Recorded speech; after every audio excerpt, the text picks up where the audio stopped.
A Friday episode, and that means it's a packed episode as we have a combined player review. We're going to look at Jason Adam and Shawn Armstrong from 2022. And then, of course, as per usual, baseball trivia and name that war to close out the week. It's a fun Friday episode. We love it. You love it. Let's get started right now. You are Locked On Rays, your daily Tampa Bay Rays podcast, part of the Locked On Podcast Network, your team every day. Hello, my name is Kevin Weiss. I'm Ulises Sambrano. And we are the host of the Locked On Rays podcast, part of the Locked On Podcast Network. Thank you for making Locked On Rays your very first listen every day. Be sure you check us out on all podcasting platforms and subscribe to that YouTube channel of ours at Locked On Rays on YouTube, of course. And you can email us anytime, lockedonrays@gmail.com. So we have to look at the play of Jason Adam and Shawn Armstrong, what went well, what went wrong, their future with the team, and their grade from the 2022 season. A lot to get into. So let's go ahead and dive right into one of the terrific bright spots of last year, Jason Adam. Indeed, terrific. 63 and a third innings for Jason Adam, 156 ERA, 75 punchies in those 63 and a third innings, a 7.2 walk rate, 31.6 K rate. Those two rates, by the way, are way above major league average. A .76 whip. He was a 1.3 F4 player, and he had an ERA plus of, hold your butts, people, 2.33. So he was literally the most unheralded reliever in the 2022 season, without a doubt.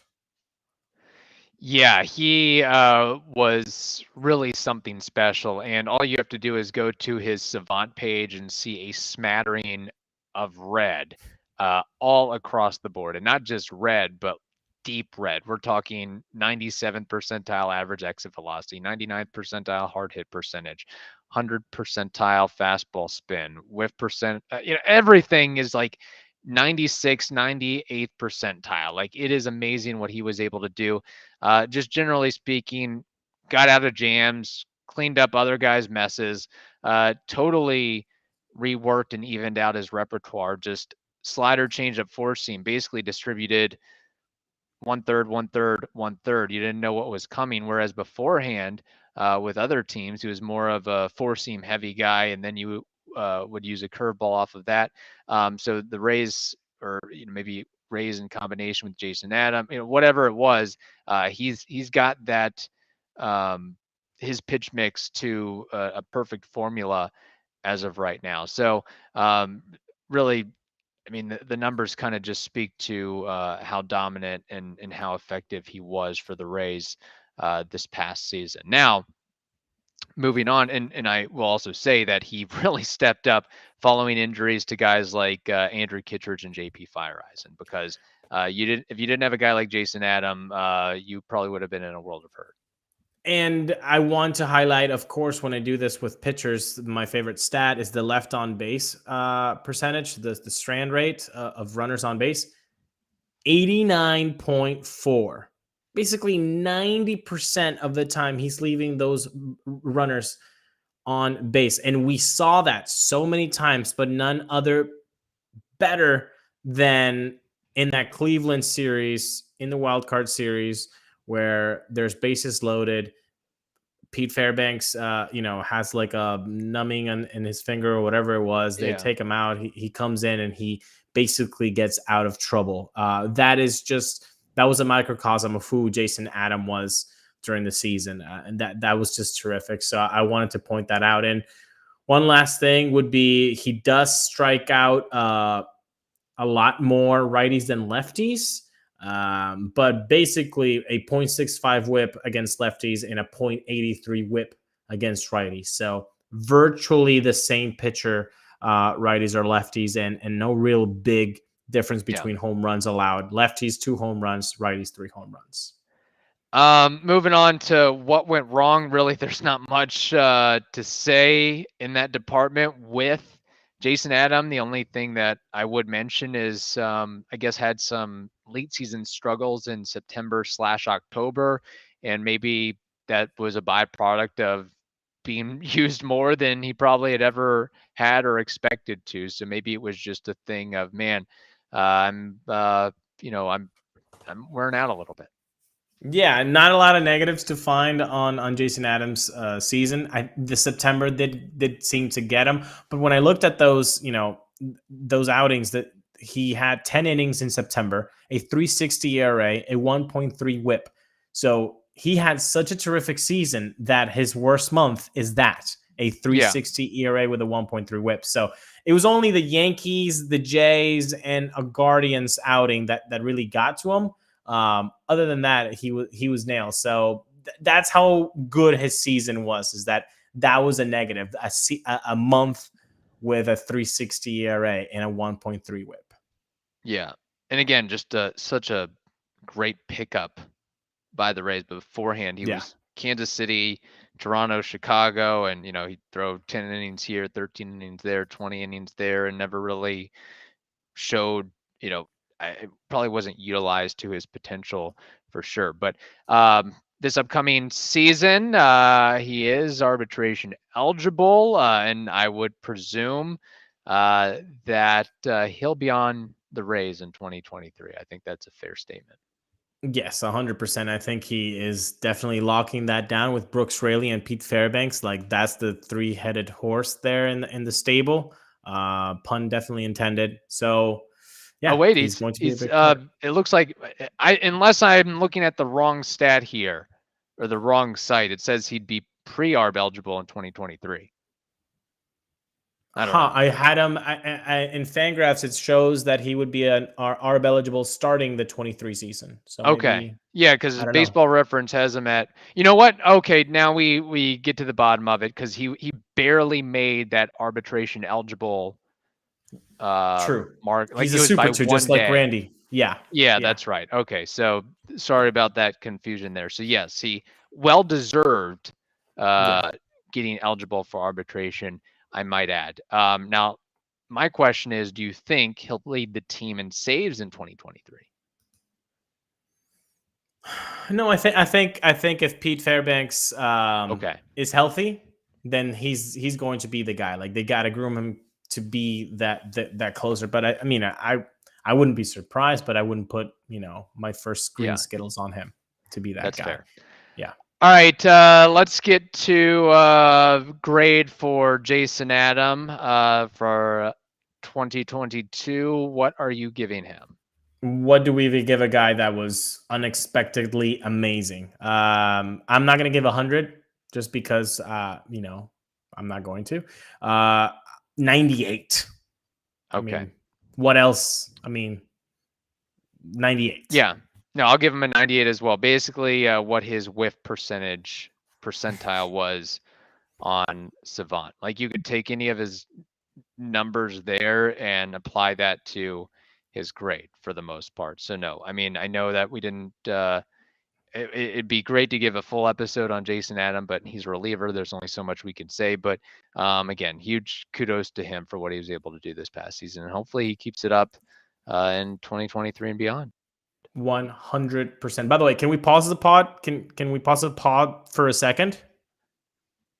Sure. Okay, are we paused? Because I gotta tell you about Built Bar's new reimagined flavors, Kevin.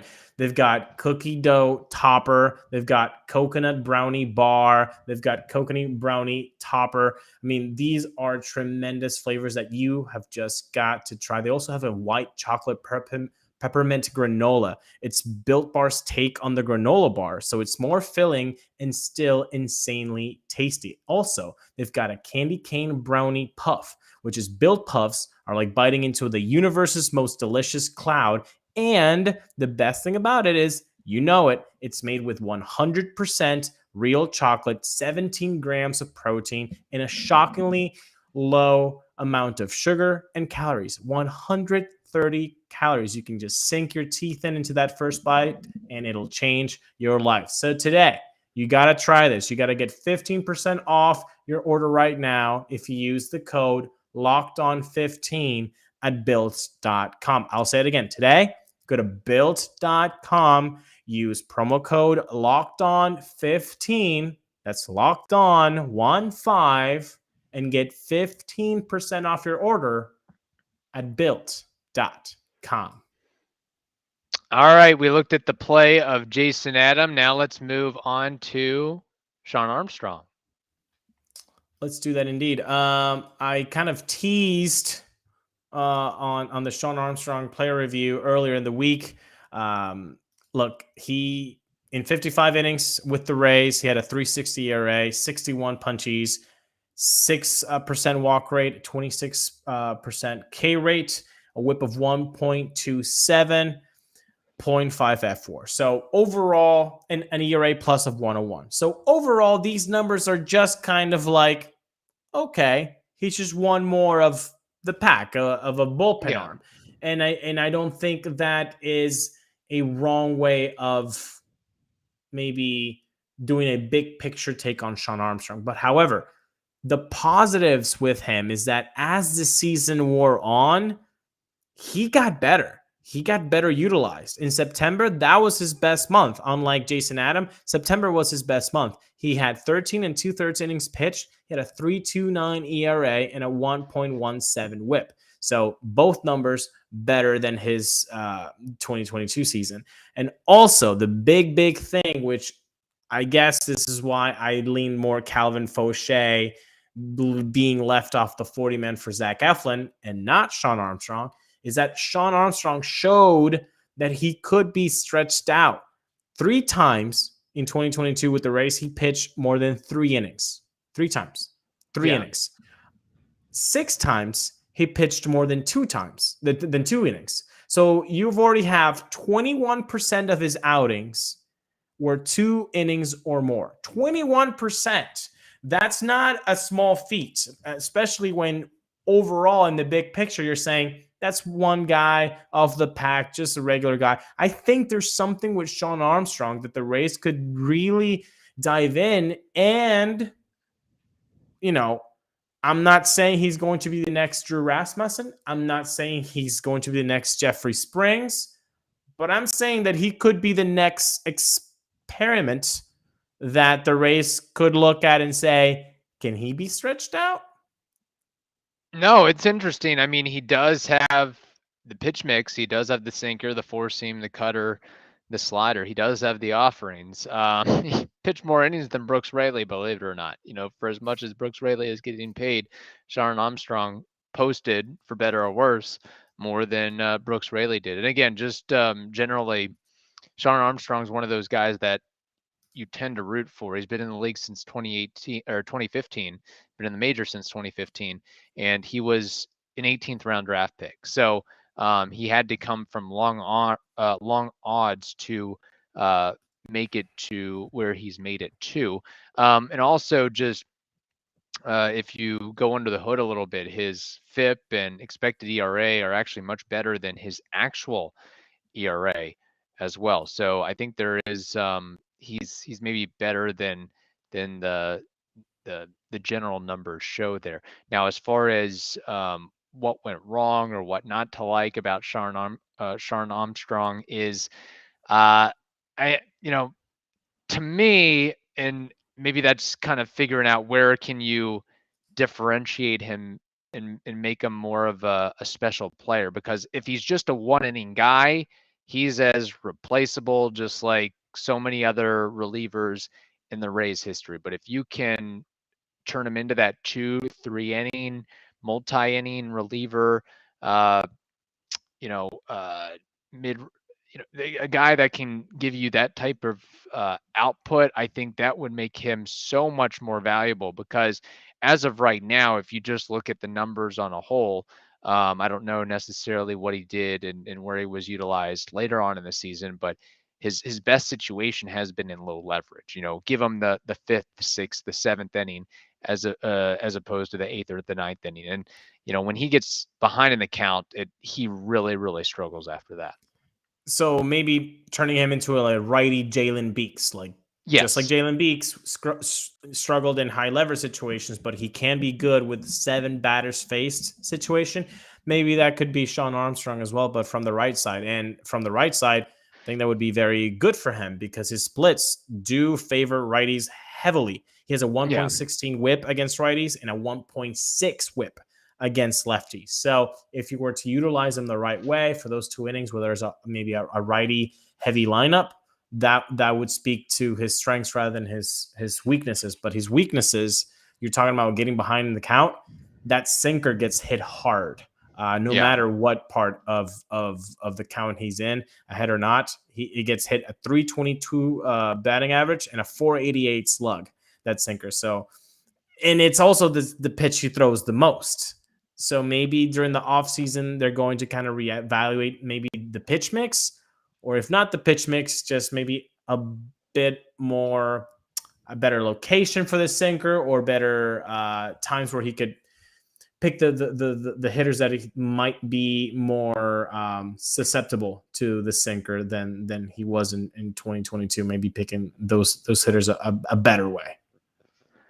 Now, as far as his future with the Rays in 2023, again, as of this recording, the Rays 40-man roster is full. So, I mean, who knows what they do now that they've added Zach Eflin. But he's been talked about in trade talks with other guys. So it seems like the Rays are, for one reason or another, shopping him around. But of course, it's very possible that he's on the Rays in 2023. I think the issue isn't he in his second year of arbitration or going into his second year of arbration? So that makes him that much more expensive. So it's tough. I mean, I would find it hard to, if you were to ask me, will Shawn Armstrong be on the Rays roster after the 2023 trade deadline? I would lean towards no. I wouldn't say because of the money factor. I mean, he's only going to be making 1.3 mil, at least, in 2023. I don't see that jumping up highly in 2024. Right.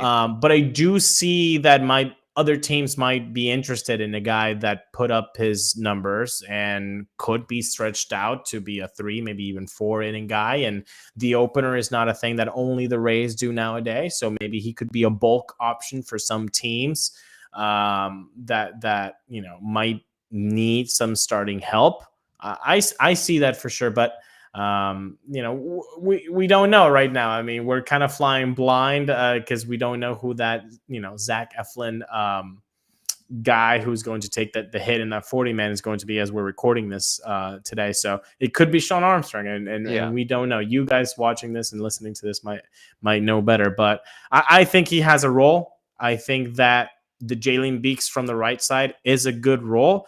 And I believe anything that the Rays can do with the pitching side of things, if they can stretch him out and maybe get a Drew Rasmussen, Jeffrey Springs out of Shawn Armstrong, I wouldn't doubt it. I don't think he would be as good as both of those guys, because I think that is just remarkable what Drew and Jeffrey have become as a starter. But if he can just become an option to just be a fifth guy, a normal fifth guy, that wouldn't be a bad thing.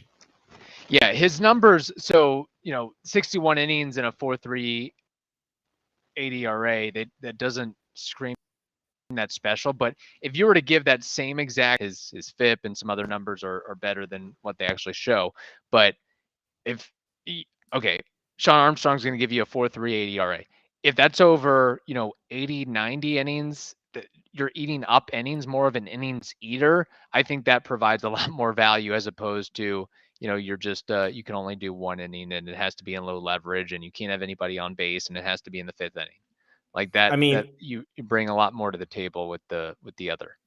Yeah, and we talked about this on the Zach Eflin episode, but in 80 innings, Ryan Yarbrough was giving you a 4.50 ERA. So if Shawn Armstrong can give you that, but better, again, you're just trying to get more positive output by the people that are leaving the team. So Yeah. Zach Eflin obviously will do that, and Shawn Armstrong could do that if the Rays wanted to go that way. All right, great time for Shawn Armstrong. What are you giving him for 2022 with the Rays? Give him a nice B- at 82. I have B- as well, but I'll go a point above. I'll give him an 83 just because his savant numbers, I see a lot of red there, which is good, and shallow red too. So I enough. think, there's I think he's better than what maybe his the industry thinks of him. I'll put it like that. Yeah. All right, now we move on to baseball trivia and name that war. Ulises, my baseball trivia question for you concerns doubles. There are 18 players in MLB history who have at least 600 doubles in their career. I want you to name 5 of those guys. So 5 of the 18 players who have accumulated at least 600 doubles in their career in MLB. Hank Aaron. Henry Aaron is correct. He is number 13 on this list with 624. Damn, he's 13th. Yeah. Woof. Alex Rodriguez.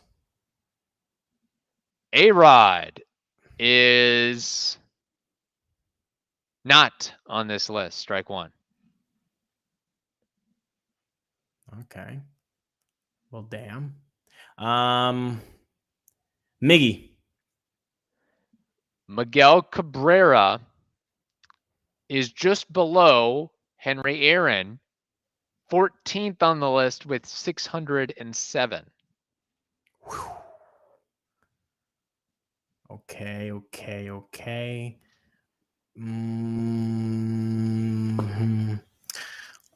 Okay, let's just take another big swing here. The Babe. Babe Ruth, when he wasn't eating hot dogs, he evidently wasn't hitting doubles either. Strike two. Okay. Well, this puts me in a pickle.